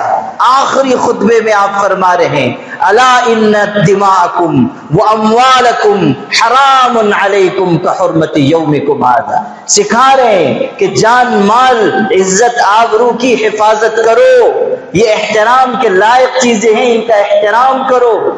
آپ صلی اللہ علیہ وسلم کے بارے میں آپ پڑھیے کہ ایک شخص شراب پینے کی وجہ سے بار بار لائے جا رہے تھے اور سزا دی جاتی تھی، حد جاری کی جاتی تھی، شراب پینے کی حد جاری کی جاتی تھی، مارا جاتا تھا درے سے، اور بار بار وہ یہ عمل کرتے تھے اور پھر لایا جاتا تھا۔ ایک دفعہ ان کو لایا گیا اور کوڑے مارے جا رہے تھے، ایک صحابی نے کہہ دیا ما اکثر ما یؤتی بہ، کہ بار بار ان کو پکڑا جاتا ہے، بار بار ان کو لایا جاتا ہے، لعنہ اللہ، اللہ کی اس پر لعنت ہو، کیسا شخص ہے بار بار سزا جھیل کر بھی یہ عمل نہیں چھوڑتا ہے۔ حضور صلی اللہ علیہ وسلم نے سن لیا، آپ نے فرمایا لا تلعنوہ، اس کو لعنت ملامت نہ کرو، اس لیے کہ یہ شراب ضرور پیتا ہے مگر اللہ اس کے رسول سے محبت کرتا ہے، اللہ اس کے رسول سے محبت کرتا ہے۔ حضور نے ارشاد فرمایا اللہ اس کے رسول سے اس کو محبت ہے، اس کو لعنت نہ کرو۔ ایک حدیث میں یہ بات ہے کہ آپ نے فرمایا کہ لا تکن للشیطان عونا علی اخیک، اپنے بھائی کے خلاف شیطان کے مددگار نہ بنو، لعنت نہ کرو، غلطی کر رہا ہے، قصور ہو رہا ہے، شراب پینے پر سزا بھی دی جا رہی ہے، لیکن حضور صلی اللہ علیہ وسلم فرما رہے کہ نہیں، تم اس کو ملامت لعنت نہیں کر سکتے ہو، ایسا نہ کہو کہ اللہ کی اس پر لعنت ہو۔ اللہ اکبر، انسانوں کا احترام سکھایا، مسلمان کا احترام سکھایا۔ بدکاری کی سزا دی جا رہی تھی، سنسار کیا جا رہا تھا، خاتون کو سنسار کیا جا رہا تھا، بدکاری کی تھی اور اب ان کو پتھر مار کر ہلاک کیا جا رہا ہے، اور ان کے خون کے چھینٹے اڑ کر حضرت خالد ابن ولید کے کپڑے پر آ گئے۔ حضرت خالد ابن ولید جیسا زبردست صحابی، ان کے جیسا بہادر انسان، ان کے کپڑے پر خون کے چھینٹے آ گئے۔ انہوں نے ایک سخت جملہ کہہ دیا جو نہیں کہنا چاہیے تھا، لیکن غصے میں نکل گیا، اور انہوں نے اس کے بارے میں کہا، آپ نے فرمایا ایسا نہ کہو، اس لیے کہ اس نے ایسی توبہ کی ہے کہ اگر سارے مدینے والوں پر پھیلا دی جائے سب کی مغفرت کے لیے کافی ہو جائے۔ آپ صلی اللہ علیہ وسلم سکھا رہے ہیں کہ ایک مسلمان اگر گنہگار بھی ہے تب بھی تم اس کے بارے میں اچھا رویہ اختیار کرو، تب بھی تم اس کے بارے میں حسن ظن رکھو، تم اس کے بارے میں اپنے دل میں کشادگی رکھو، تم مت فیصلہ کرو کہ یہ گنہگار ہے اس لیے اس پر اللہ کی لعنت ہی ہوگی، یہ گنہگار ہے اس لیے جہنم ہی میں جائے گا۔ حدیث میں تو یہاں تک ہے کہ دو دوست تھے، پرانے زمانے کا قصہ حضور صلی اللہ علیہ وسلم نے سنایا کہ پہلی قوموں میں دو شخص تھے، دونوں دوست تھے، ایک نیک تھا ایک گنہگار تھا۔ گنہگار بار بار گناہ کرتا تھا اور یہ اس کو ٹوکتا تھا۔ ایک دن وہ کوئی گناہ کر کے آیا اور اس دوست نے جو نیک تھا اس سے کہہ دیا، غرور میں کہہ دیا کہ تو یہ کر کے آیا ہے، اللہ تجھ کو کبھی نہیں بخشے گا، اللہ تجھ کو کبھی نہیں معاف کرے گا۔ حضور خبر دے رہے ہیں کہ دونوں فوت ہوئے تو اللہ نے دونوں کو اپنے سامنے کھڑا کیا، اور پھر اس شخص سے جس نے یہ کہا تھا غرور میں کہ اللہ تجھ کو معاف نہیں کرے گا، اس اللہ نے پوچھا کہ تو نے کیسے کہہ دیا کہ میں اس کو معاف نہیں کروں گا، جا آج میں اس کو معاف کرتا ہوں اور تجھ کو تیرے اس جملے کی وجہ سے جہنم میں بھیجتا ہوں۔ کیسے تو یہ کہہ سکتا ہے کہ اللہ معاف نہیں کرے گا؟ معاف کرنے والا میں ہوں، بخشنے والا میں ہوں، توبہ قبول کرنے والا میں ہوں۔ اللہ کی رحمت اور اس کی شان کرم کی کوئی حد اور نہایت نہیں ہے۔ اللہ خود کہہ رہا ہے، ابھی ہمارے قاری صاحب نے کتنے خوبصورت لہجے میں کتنی خوبصورت آیتیں پڑھ کر سنائیں۔ اللہ اکبر، قل یا عبادی الذین اسرفوا علی انفسہم لا تقنطوا من رحمت اللہ۔ پورے قرآن میں آپ پڑھ جائیے 6666 آیتوں میں کوئی آیت اس آیت سے بڑھ کر امید دلانے والی نہیں ہے۔ سارے علماء لکھتے ہیں کہ سب سے زیادہ امید دلانے والی آیت قرآن کی یہی ہے، جس میں اللہ یہ کہہ رہا ہے کہ اے پیغمبر آپ کہہ دیجئے کہ اے میرے گنہگار بندو، اے میرے گنہگار بندو۔ الفاظ پر توجہ دینا، کہا جا رہا ہے اے میرے گنہگار بندو، کبھی اللہ کی رحمت سے مایوس نہ ہو جانا۔ اے میرے گنہگار بندو، اپنا کہہ کر اللہ پکار رہا ہے۔ حضرت خواجہ حسن بصری رات کو جب تہجد کے لیے اٹھتے تھے، اللہ کے حضور میں دعا کرتے تھے، گڑ گڑاتے تھے، مناجات کرتے تھے، اس وقت ایک جملہ کہتے تھے، کتنا خوبصورت، فرماتے تھے اللہ ایک بیٹا اپنے باپ کا حکم توڑتا ہے، ایک بار، دو بار، 10 بار، وہ ڈانٹتا ہے، ملامت کرتا ہے، آخر میں کہہ دیتا ہے جا آج سے تو میرا بیٹا نہیں، لیکن اللہ ہم نے ہزاروں بار تیرا حکم توڑا ہے مگر آج بھی تو ہم کو اپنا کہہ کر پکارتا ہے۔ قل یا عبادی الذین اسرفوا علی انفسہم، اے میرے گنہگار بندو، اے وہ لوگوں جنہوں نے اپنے آپ پر ظلم کر لیا، میری رحمت سے مایوس نہ ہو جانا، میں سارے گناہوں کو معاف کر دوں گا۔ اللہ سے بڑھ کر رحیم و کریم کون ہوگا؟ حدیث قدسی میں ہے یا ابن آدم لو بلغت ذنوبك عنان السماء ثم استغفرتنی غفرت لك ولا ابالی، اے آدم کی اولاد، اگر تیرے گناہ اتنے بڑھ جائیں کہ زمین گناہ سے بھر جائے اور پھر تیرے گناہ اور بڑھے، آسمان کی چوٹیوں تک تیرے گناہ پہنچ جائیں، پھر تو آئے اور مجھ سے کہے کہ اللہ مجھ کو معاف کر دے، میں تجھ کو معاف کر دوں گا، اور مجھ سے کوئی پوچھ نہیں سکتا کہ تو نے کیوں معاف کر دیا، مجھ سے کوئی پوچھ نہیں سکتا تو نے کیوں مغفرت کر دی، تو نے کیوں معاف کر دیا۔ یہ اللہ اپنی شان کرم بیان کر رہا ہے، ارشاد ہو رہا ہے یا ابن آدم لو آتیتنی بقراب الارض خطایا لآتیتک بقرابها مغفرتا لا تشرک بی شیئا۔ سن، اگر تو میرے ساتھ شرک نہ کرے، شرط ہے اگر تو میری ذات کے ساتھ کسی کو شریک نہ کرے اور پھر اس کے بعد زمین بھر کر گناہ لے کر آئے تو میں زمین بھر کر مغفرت لے کر آؤں گا۔ اگر تو زمین بھر کر گناہ لے کر آئے گا، میں زمین بھر کر مغفرت لے کر آؤں گا، شرط ایک ہے اور وہ یہ کہ میرے ساتھ کسی کو شریک نہ کرنا۔ اللہ امید دلا رہا ہے، اللہ بلا رہا ہے، اللہ فرما رہا ہے کہ میں تمہاری توبہ قبول کرنے والا ہوں، آؤ میرے آگے توبہ کرو۔ او بندو، اپنے گناہ کی کثرت نہ دیکھو، میری رحمت پہ نظر کرو۔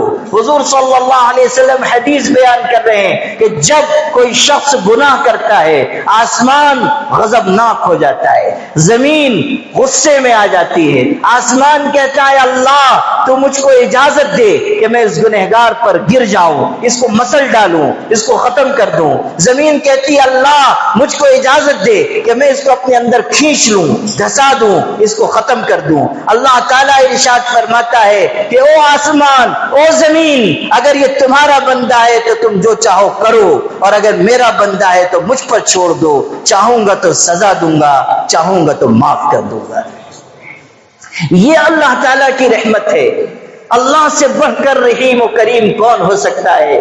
ہمیں اللہ کی طرف لوٹنا چاہیے، ہمیں سچی توبہ کرنی چاہیے، گناہوں کو چھوڑنا چاہیے۔ یہ لذتوں کی تلاش، یہ شہوتوں کی عادتیں، یہ راتوں کے تنہائیوں کے گناہ، یہ لوگوں کو ایذا اور تکلیف پہنچانا، یہ اپنی ذات کو دوسروں کے لیے ضرر رساں بنانا، اللہ کے بندو اس کو چھوڑو، صاف ستھرے نظام کی طرف آؤ۔ یہ تربیت کا نظام، تصوف کا نظام، تربیت کا نظام، اسی نظام کی طرف آؤ، اپنے آپ کو بناؤ اور سوارو، اچھے اخلاق اپنے اندر لاؤ، ذکر کے ذریعے اپنے دل کو روشنی عطا کرو، اپنے مرشد کے ذریعے ایک صحیح سمت میں صحیح راہ پر چلنے کی کوشش کرو۔ یہ کوئی شخصیت پرستی کا نظام نہیں ہے، یہ رہنمائی کا نظام ہے، یہ رہبری کا نظام ہے، یہ صراط مستقیم پر قائم رکھنے کا نظام ہے، یہ دلوں کی اصلاح کا نظام ہے، یہ انسان کی زندگی کو تبدیل کرنے کا نظام ہے۔ لاکھوں کروڑوں انسانوں نے نے اسی نظام کے ذریعے اپنی زندگیوں میں اجالا حاصل کیا ہے. اسی نظام کی برکت سے اللہ نے ایسے لوگ پیدا کیے جنہوں نے پوری پوری قوموں کی تقدیر بدل دی, پورے پورے ملک کی تقدیر بدل دی. تصوف اور سلوک کے نظام پر چلنے والے لوگوں کی تاریخ زرین تاریخ ہے. یہ صرف ذکر و تسبیح کی تاریخ نہیں ہے, یہ عالمی انقلاب کی تاریخ ہے, یہ فکر و نظر کی تبدیلی کی تاریخ ہے, یہ جرأت و ہمت کی تاریخ ہے, یہ شجاعت اور بہادری کی تاریخ ہے, یہ عزم و عزیمت کی تاریخ ہے. آپ پڑھیے کون لوگ تھے جنہوں نے دشمنوں کے آگے سینہ سپر ہو کر مقابلہ کیا, کون لوگ تھے جنہوں نے اس ملک میں اللہ کے دین کا پیغام عام کیا, کون لوگ تھے جنہوں نے ملک میں پھیلنے والے فتنوں کے خلاف آواز بلند کی, کون شخص تھا کہ جب اس ملک میں اکبر شاہی فتنہ پیدا ہوا تو حکومت وقت سے وہ شخص ٹکرا گیا, کون شخص تھا جس نے خلق قرآن کے فتنے کے وقت اپنے آپ کو سخت ترین تکلیفوں سے گزارا لیکن امت کو گمراہی سے بچانے کی انتھک محنت کی. ابھی میں نے امام مالک کا ذکر کیا, کیسے نیک متقی پرہیزگار اللہ سے ڈرنے والے اور کیسے علم والے شخص تھے, لیکن ایک معاملے میں حکومت وقت سے انہوں نے اختلاف کیا, ایک شرعی مسئلے میں حکومت نے ان کو سزا دی. مدینہ منورہ میں اونٹ پر ان کو بٹھا کر سزا کے طور پر گھمایا گیا اور ان کا چہرہ کالا کیا گیا. حضرت امام مالک رحمت اللہ علیہ اس وقت ارشاد فرماتے تھے, اونٹ پر سوار ہیں, سزا دی جا رہی ہے, ذلیل کرنے کی کوشش ہو رہی ہے, لیکن اس وقت بھی وہ اس طرح کلمہ حق بلند کرتے تھے, من عرفنی فقد عرفنی ومن لم يعرفنی فانا مالک بن انس واقول ان طلاق المکرہ لیس بواقع. یہ الفاظ ارشاد فرماتے تھے, جو مجھ کو جانتا ہے وہ جانتا ہے, جو نہیں جانتا ہے وہ جان لے کہ میں مالک ابن انس ہوں, اور میں یہ فتویٰ دیتا ہوں کہ جس سے زبردستی طلاق دلوائی جائے اس کی دی ہوئی طلاق واقع نہیں ہوتی. یہ ارشاد فرما رہے ہیں, شرعی مسئلہ بیان کر رہے ہیں اور اس طرح علی الاعلان حق کا اظہار کر رہے ہیں. خلق قرآن کے فتنے کے وقت امام احمد ابن حنبل کو اتنی سزا دی گئی, اتنے کوڑے مارے گئے کہ صدائے حق میں مولانا ابو الکلام آزاد نے لکھا ہے کہ جس جلاد نے احمد ابن حنبل کو کوڑے مارے وہ خود کہتا تھا کہ میں نے اپنے ہاتھ سے احمد ابن حنبل کو اتنے کوڑے مارے ہیں کہ قسم خدا کی اگر کسی ہاتھی کو بھی مارتا تو وہ بھی مر جاتا. لیکن انہوں نے رائے حق میں یہ تکلیف برداشت کی. کون لوگ تھے جنہوں نے حق کا علی اعلان اظہار کیا, کون لوگ تھے جنہوں نے اللہ کی رضا کی خاطر حکومتوں سے ٹکر لی, کون لوگ تھے جنہوں نے عالمی استعماری طاقتوں کے خلاف بند باندھے. آپ پڑھیے کنہوں نے جہاد کی صفیں مرتب کی اور منظم کی, کون لوگ تھے جنہوں نے اس ملک میں انگریزوں کے خلاف آواز اٹھائی. حضرت حاجی امداد اللہ مہاجر مکی خانقاہی آدمی تھے, تصوف و سلوک سے جڑے ہوئے آدمی تھے. مولانا قاسم نانوتوی, مولانا رشید احمد گنگوہی, حافظ جامی شہید, ان کے رفقا حضرت سید احمد شہید جو بالا کوٹ کے میدان میں, بالا کوٹ کی پہاڑیوں میں شہید کیے گئے, حضرت مولانا سید اسماعیل شہید. کون تھے یہ لوگ؟ سید احمد شہید حضرت شاہ عبدالعزیز صاحب کے خلیفہ تھے, شاہ عبدالعزیز صاحب سے تربیت پائی تھی. سید اسماعیل شہید سید احمد شہید کے مرید تھے, مولانا عبدالحی ان کے مرید تھے, ہزاروں ان کے مریدین تھے جنہوں نے اپنے سر سے کفن باندھ کر جہاد کیا, لڑائی لڑی, یہاں تک کہ حضرت سید احمد شہید کے تربیت یافتہ لوگوں نے جب تبلیغ کا کام شروع کیا, دعوت دین کا کام شروع کیا, تو بنگال کے خطے میں لاکھوں لاکھ لوگوں نے ان کے تربیت یافتہ لوگوں کی وجہ سے ایمان و اسلام قبول کیا. مولانا کرامت علی جون پوری سید احمد شہید کے خلیفہ تھے اور صرف 18 دن اپنے شیخ کی خدمت میں رہے تھے. الفاظ غور سے سنیے گا. گئے حضرت مشغول تھے اپنے جہاد کے عمل و اقدام میں، یہ گئے بیعت ہوئے، 18 دن صرف حضرت کے پاس رہے. وہ چاہتے تھے میں بھی جہاد کروں، میں بھی شامل ہو جاؤں، میں بھی اپنے مرشد کے ساتھ رہوں، میں بھی اللہ کے راستے میں جان دے دوں. لیکن حضرت سید احمد شہید نے کہا کہ نہیں بیٹے، تم کو واپس جانا ہے، تم سے اللہ دوسرا ایک کام لے گا، تمہارے ہاتھ پر لوگوں کی ہدایت رکھی گئی ہے، تم واپس جاؤ، تم کو دوسرا کام کرنا ہے. وہ واپس آئے اور اپنے وطن جبل پور سے نکلے اور بنگال کے علاقے میں گئے، اور اس زمانے میں اتنی تکلیفیں جھیلی، اتنی مخالفتیں برداشت کی کہ اللہ اکبر. اور 18 سال اس علاقے میں رہنے کے بعد پھر اپنے وطن واپس ہوئے. علماء نے یہ بات لکھی ہے کہ جو 18 دن وہ اپنے مرشد کی خدمت میں رہے تھے، ایک دن کے مقابلے میں 1 سال کی مدت انہوں نے اللہ کی راہ میں لگائی.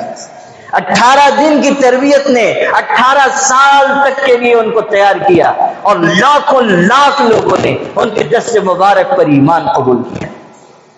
یہ تاریخ ہے میرے بھائیوں. یہ تصوف و سلوک کی تاریخ صرف یہ نہیں ہے کہ گوشے میں بیٹھ جاؤ، تسبیح ہاتھ میں لے لو، اللہ کا نام لو، کوئی مصیبت پریشانی آئے، امت میں کوئی آفت آئے تو کوٹری میں چلے جاؤ، کمرہ بند کر لو، لحاف اوڑھ لو اور پھر اندر قنوت نازلہ پڑھو.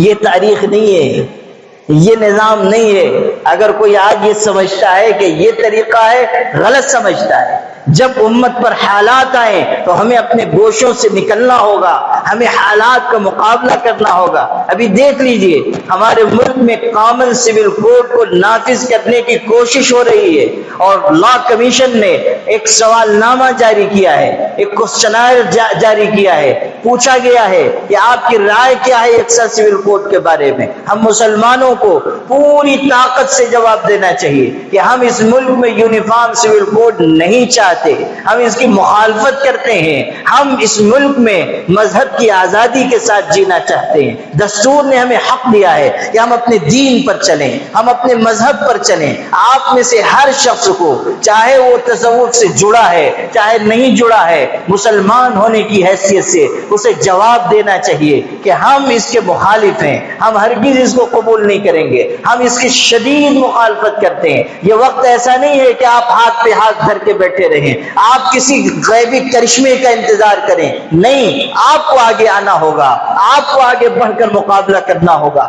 آپ کو حکومت سے کہنا ہوگا کہ اس ملک میں آپ اس ملک کے شہریوں کی مرضی کے خلاف کوئی چیز مسلط نہیں کر سکتے. آپ تو خود حکومت کے کاموں کو سنبھال نہیں پا رہے ہیں. منی پور جل رہا ہے، آپ کیا کر پا رہے ہیں؟ آپ ایک خانہ جنگی کی صورتحال پیدا ہو گئی ہے، آپ روک نہیں پا رہے ہیں. اقتصادی صورتحال بگڑتی جا رہی ہے، آپ اس کو روک نہیں پا رہے ہیں. ظلم و تشدد بڑھ رہا ہے، آپ روک نہیں پا رہے ہیں. نفرت دن بدن بڑھتی جا رہی ہے، آپ روک نہیں پا رہے ہیں. ہجومی تشدد بڑھ رہا ہے، ماب لنچنگ کی وارداتیں بڑھ رہی ہیں، آپ روک نہیں پا رہے ہیں. آپ کو ان چیزوں پر توجہ کرنی چاہیے. نہ یہ کہ آپ کامن سول کوڈ کا شوشہ لے کر آئیں، نہ یہ کہ آپ نئی نئی چیزیں لے کر آئیں. ہمیں پوری طاقت سے حق کا اعلان کرنا چاہیے. لَتُبَيِّنُنَّهُ لِلنَّاسِ وَلَا تَكْتُمُونَ.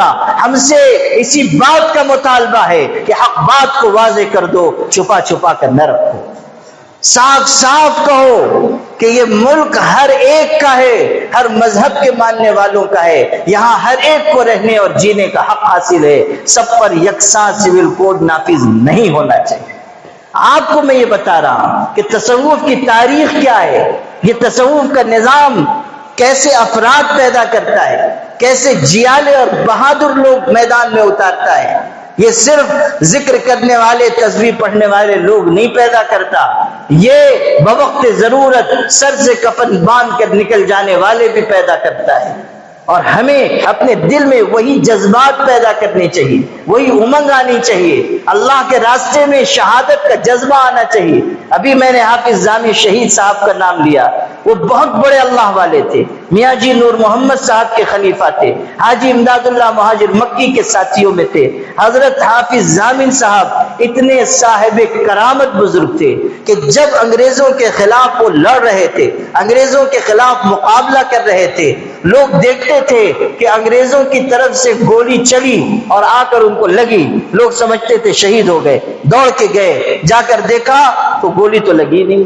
دیکھا کہ گولی لگ گئی لیکن گولی کا نام و نشان نہیں ہے۔ کئی دفعہ جب یہ واقعہ ہوا تو ایک دن حافظ ضامن صاحب نے 2 رکعت نماز پڑھی، اس کے بعد دعا کے لیے ہاتھ اٹھائے اور اللہ کی بارگاہ میں کیسی دعا مانگی، اللہ سے کہا اللہ میں تجھ سے کرامت کا نہیں شہادت کا طلبگار ہوں، مجھ کو تو شہادت عطا فرما، تیرے نام پر میں جان دینا چاہتا ہوں، تجھ پر میں قربان ہونا چاہتا ہوں، میری زندگی کا مقصد تیرے دین کی سرفرازی، میں اسی لیے مسلمان، میں اسی لیے نمازی، یہ غازی یہ تیرے پراسرار بندے جنہیں تو نے بخشا ہے ذوق خدائی، دو نیم ان کی ٹھوکر سے صحرا و دریا، پہاڑ ان کی ہیبت سے سمٹ کر ہرائی، شہادت ہے مطلوب و مقصود مومن، یہ ہے شعر، شہادت ہے مطلوب و مقصود مومن، نہ مال غنیمت نہ کشور کشائی، شہادت مطلوب و مقصود ہے۔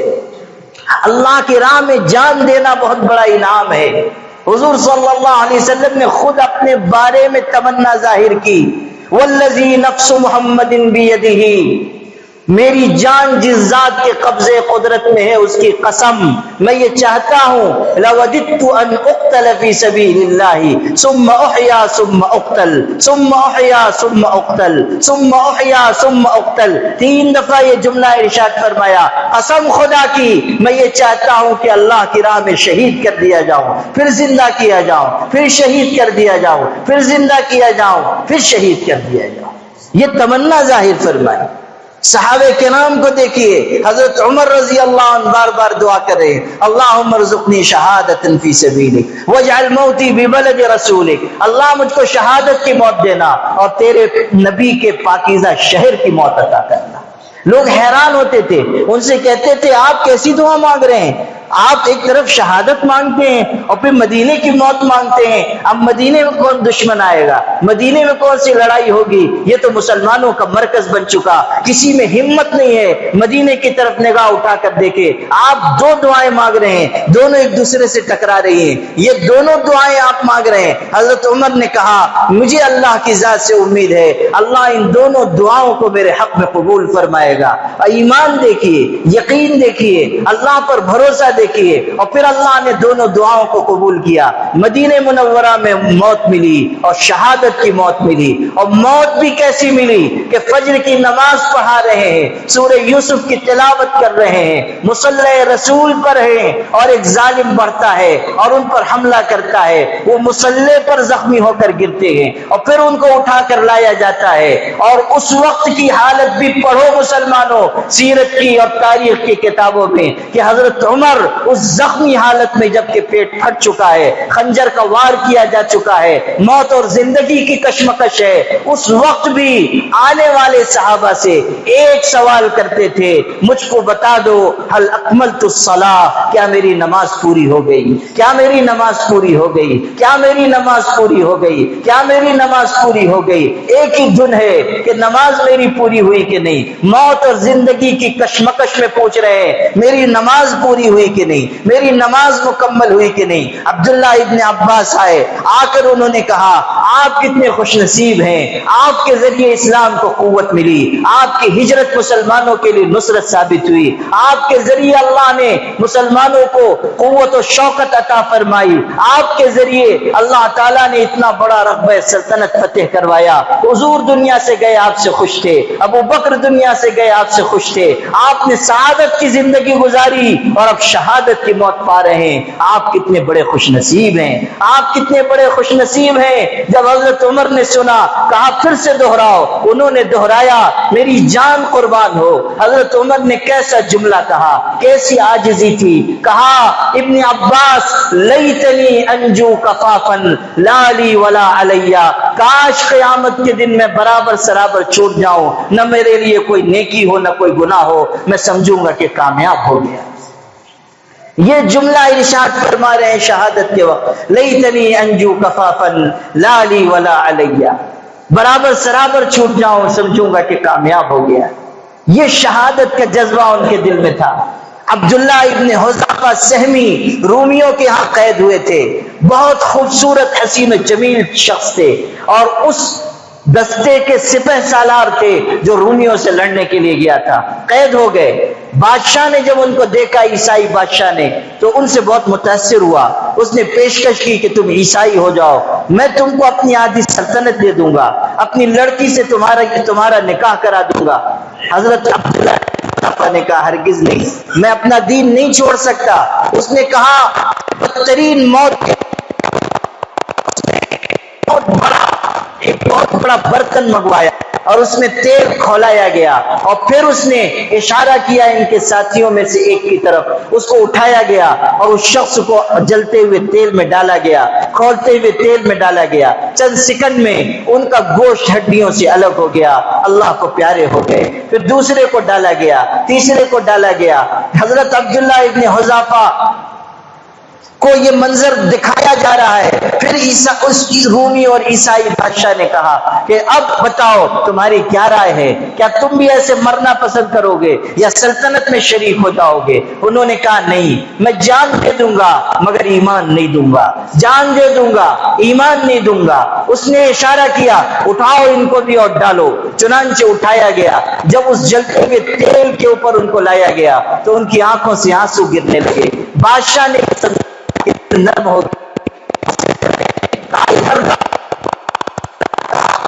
میری بات مان لو گے؟ انہوں نے کہا شاید یہ سب سے مجھ کو ڈر لگ گیا۔ او بادشاہ سن، جب مجھ کو جلتے ہوئے تیل پر لایا گیا تو مجھ کو یہ خیال ہوا کہ میری ایک ہی جان ہے، ابھی چلی جائے گی، کاش میری ایک ہزار جانیں ہوتی جن کو ایک کے بعد ایک میں اپنے اللہ کی بارگاہ میں پیش کرتا۔ رونا آ رہا ہے، میں جان کے ڈر سے نہیں رو رہا ہوں، اس وجہ سے رونا آ رہا ہے۔ اللہ اکبر! وہ بادشاہ، ظالم کافر بادشاہ، یہ ایمانی جواب سن کر پسیج گیا۔ اس نے کہا اچھا ایک اگر تم میری پیشانی کو تو میں تم کو چھوڑ دوں گا، آزاد کر دوں گا۔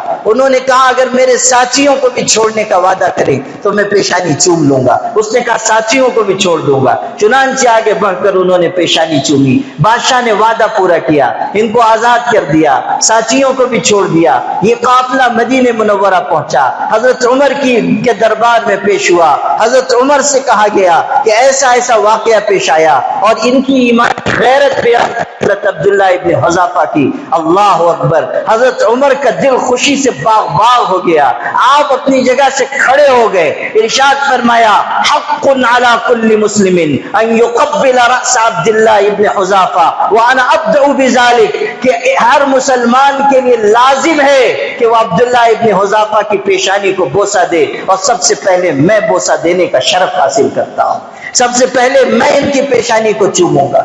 یہ کیفیت تھی کہ اللہ کے راستے میں جان نچھاور کر رہے ہیں۔ میرے بھائیوں، یہی سیکھنے کی چیز ہے کہ ہم آپ اللہ کے دین پر مٹنا سیکھیں، اللہ کے دین پر جئیں، اللہ کے دین پر مریں، اپنے اندر اچھے اخلاق پیدا کریں، اور یہ جو تربیت کا نظام ہے، تصوف کا نظام، اس سے جڑیں، کسی صاحب دل سے تعلق قائم کریں، ان سے بیعت ہو کر تعلیم لیں، ذکر سیکھیں، اور پھر اپنے حالات ان کو بتاتے رہیں، ان سے اگلی تعلیم لیتے رہیں، اپنے اخلاق کی درستگی کرائیں۔ صرف بیعت نہیں ہونا ہے، صرف ذکر نہیں کرنا ہے، تربیت کے نظام سے گزرنا ہے، اپنے آپ کو سنوارنا ہے، اپنے اندر تبدیلی لانی ہے۔ جب یہ کیفیت ہوگی تب ہم کامیاب ہو سکیں گے۔ اللہ پاک ہم سب کو عمل کی توفیق عطا فرمائے۔ وآخر دعوانا ان الحمد للہ رب العالمین۔